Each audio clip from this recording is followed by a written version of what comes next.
শাহপরান মাজারে ওরসের নামে মদ জুয়ার আসর, অশ্লীলতা অথবা বিভিন্ন ধরনের অশ্লীল কার্যকলাপ হচ্ছে কিনা সেগুলো পরিদর্শন করছিলাম। পরিদর্শন করার পরে দেখছি সব কিছু ঠিক আছে। পরিদর্শন শেষে আমরা ঠিক মাজারের সামনে যে সিঁড়ি আছে সেখানে আমরা সবাই বসেছিলাম, আলেম উলামা ছাত্র সবাই বসেছিলাম। সেখানে আমরা তেলাওয়াত শুরু করি। এখানে অনেক লাইভও হয়েছে, আপনারা লাইভও দেখতে পারবেন। সিলেটের অনেক ফেসবুক পেজ আছিল, ওইখানে আমরা প্রথমে ইসলামী নাশিদ গিয়েছি, 2-3টা নাশিদ গিয়েছি। তারপরে হঠাৎ দেখি ওইখানে মাজারের যে পাগলরা আছে লাল কাপড়ওয়ালা, তারাও অনেকজন আসছে, 5-10 জন আসছে। প্রথমে এসে চিল্লাচিল্লি শুরু করছে। আমরা ভাবলাম হয়তো তারা যেরকম মাজারে চিল্লাচিল্লি করে এরকম চিল্লাচিল্লি করছে এমনিতেই, আমরা একদমই খেপিনি আর কি। পরে আমরা তিলাওয়াত শুরু করলাম। আমরা তিলাওয়াত শুরু করার মধ্যখানে দেখি এখন অনেক তৃতীয় পক্ষ আর কি, অনেক ছেলেফেলে এখান থেকে আসছে, ওই পাগলগুরুদের উস্কানি দিচ্ছে, আমাদের উপর লেলিয়ে দিচ্ছে। পরে দেখি আস্তে আস্তে তারা অনেক বেশি হচ্ছে, মানে তৃতীয় পক্ষ এবং লাল কাপড়ওয়ালা পাগলগুলো অনেক বেশি হচ্ছে। তখন আমরা ঘাবড়ে গেছি, আমরা দাঁড়িয়েছি। আমরা তখনও আমরা কিচ্ছু বলিনি তাদেরকে, তখনও আমরা স্থির ছিলাম। হঠাৎ দেখি তারা আমাদেরকে ইট পাটকেল ছুটছে। পরে দেখলাম আমরা যে ওখানে তৃতীয় পক্ষ যারা, তারা ইট পাটকেল আমাদেরকে ছুটছে। তারপরে ওই যে পাগল যারা আছে তারা অস্ত্র নিয়ে সবাই আমাদেরকে ধাওয়া করছে।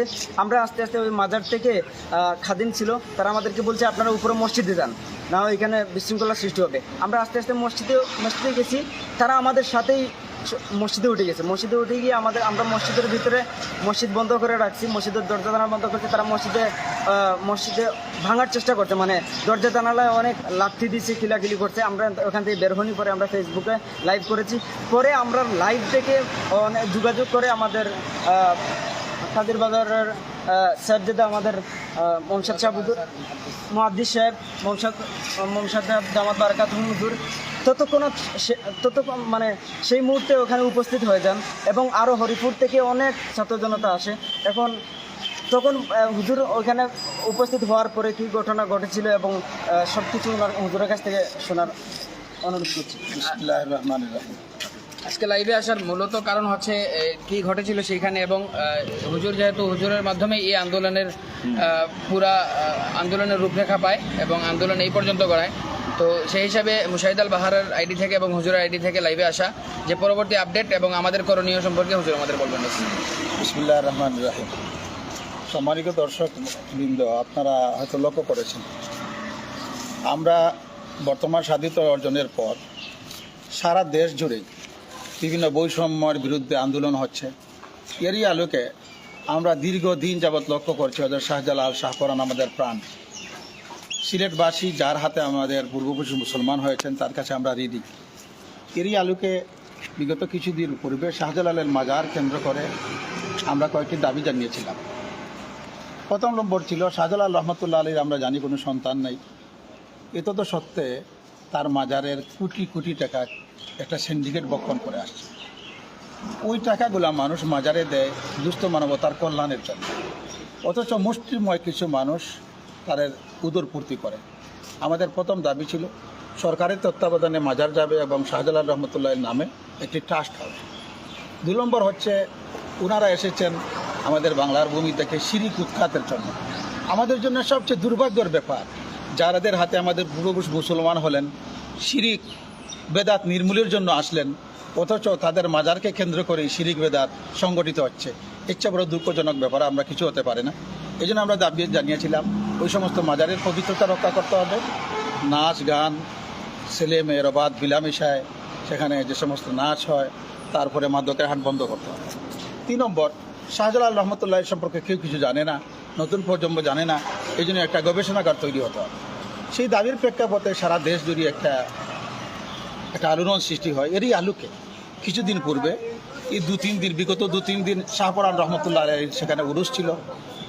ওই সকথিত উরুসকে কেন্দ্র করে যাতে কোনো ইসলামিক অসামাজিক কোনো কার্যক্রম না হয়, এই জন্য সেখানকার তরুণ এবং আলেম ওলামা মিলে সেদিন একটি বৈঠক করেছিলেন, সেখানে আমি উপস্থিত ছিলাম।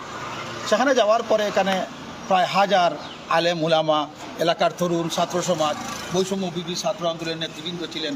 তাদের উপস্থিতিতে আমরা অসামাজিক কার্যকলাপ এবং অনিসলামিক কার্যকলাপ প্রতিরোধ কমিটি গঠন করে। এটার খবর পাওয়ার পর স্থানীয়ভাবে আরও কাউন্সিলর সহ জনগণ উদ্যোগ নিয়ে মাজার কর্তৃপক্ষ সেখানকার আমাদের নেতৃবৃন্দের সাথে বৈঠকে বসে। তারা বলে যে আপনাদের দাবির সাথে আমরা সম্পূর্ণ একমত, এবারকার উরুসে কোনো প্রকার অনিসলামিক কার্যক্রম এবং মদ গাঁজার আড্ডা হবে না। এরই পরিপ্রেক্ষিতে দুদিন পূর্ব থেকে সেখানে কথিত উরুস শুরু হয়েছে। সেই উপলক্ষে অনেক মানুষ এসেছে। মাজার কর্তৃপক্ষ ঘোষণা দিয়েছেন যে এবারকার উরুসে কোনো অনিসলামিক কার্যক্রম হবে না। সেই হিসাবে দুদিন পূর্বে আমি সেখানে ছিলাম, তারপরে রানা আবদুল্লাহ মনসুরে গিয়েছিলেন, আমরা সেখানে দাওয়াতি কাজ করেছি, সেখানে আমাদের শেখ নামে যাওয়া আসা করে আসে। আমরা দুদিন দেখছি যে শান্তভাবে সেই পরিবেশটা শান্ত ছিল, সেখানে দাওয়াতি কার্যক্রমও চলছিল। আমরা সেখানে কিছু স্বেচ্ছাসেবক রেখেছিলাম। কেন? তারা দাওয়াতি কাজ করবে। আমার যে সমস্ত ভাইয়েরা আশিকে শাহপরান বা আশিকে শাহজালাল আছেন, তৌহিদের জিনিসটা তারা বোঝাবে। গত রাতে মাজারে তারা এই উদ্দেশ্যে অবস্থান করছিল, কিন্তু হঠাৎ করে আমরা লক্ষ্য করলাম সেখানে কিছু লাল সালুদারি কথিত তৃতীয় পক্ষ এসে আক্রমণ করলো। আমরা বুঝেছি কেন করেছে।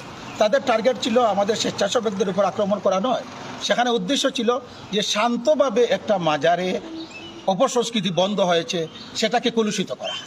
এই জন্য আমাদের স্বেচ্ছাসেবকরা তারা খুব বেশি ধৈর্যর পরিচয় দিয়েছে।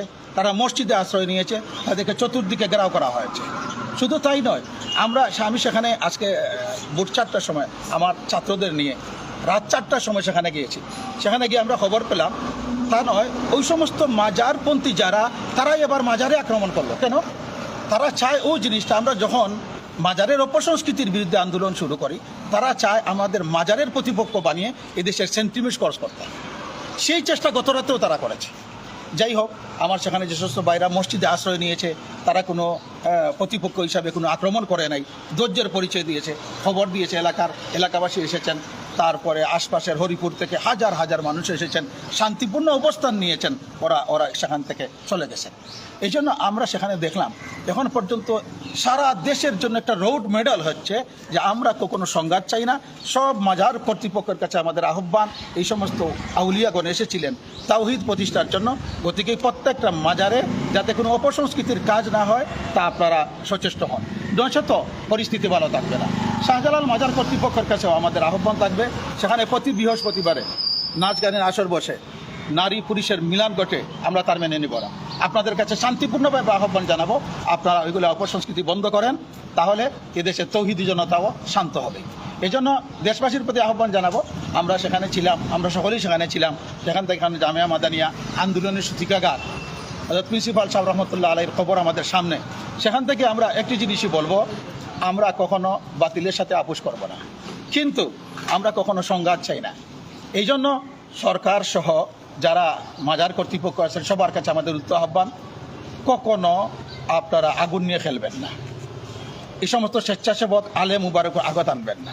ইনশাআল্লাহ আমাদের সেখানে শাহপরান, এখানে আমাদের অনিসলামিক কার্যকলাপ প্রতিরোধ কমিটি তারা বসবেন এবং কর্মসূচি দেবেন। এবং আমরা সিলেটের ক্ষেত্রে আগামী বৃহস্পতিবার বাদ মাগরিব জামিয়া মাদানিয়া ইসলামিয়ায় সিলেটের সুশীল সমাজ, আলেম উলামা, সাংবাদিক, বুদ্ধিজীবী সহ আমরা একটা বৈঠক আহ্বান করেছি। সেখান দ্বারা শাহজালাল রহমতুল্লাহ আলাইহির মাজারকে কেন্দ্র করে শিরিক, বেদাত এবং অপসংস্কৃতি বন্ধে আমরা একটা সৃজনশীল এবং চিন্তাশীল কর্মসূচি দেব। তাতে আপনাদের সকলের সহযোগিতা কামনা করি। ওয়া আখিরু দাওয়ানা আলহামদুলিল্লাহি রাব্বিল আলামিন।